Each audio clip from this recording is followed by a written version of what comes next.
உங்கள் வாழ்க்கையின் remote control.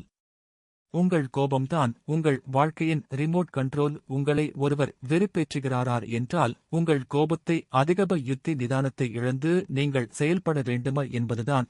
நீங்களும் அதே மாதிரி நிதானம் இழக்கும்போது அவர்கள் நினைத்து நடக்கிறது இனால் பாதிக்கப்படுவது நீங்கள்தான். அடுத்தவர் செய்யும் தவறுக்காக பெரும்பாலோர்தனை தானே வருத்திக் கொள்கிறார்கள்.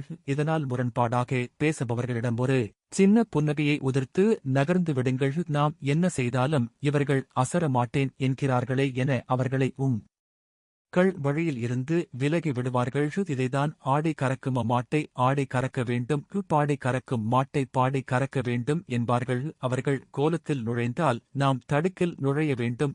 கூட பிறந்தவர்களுக்கும் சரி, உனக்காக உயிரையே கொடுப்பேன் என்பவர்களும் சரிதான். கணக்கில் எவ்வளவு பணம் இருக்கிறது என கூறாதீர்கள். கடவுள் ஒரு நாயை பார்த்து உனக்கு 20 ஆண்டுகள் ஆயுள் தருகிறேன், வீட்டு வாசலில் குறைத்து கொண்டு இரு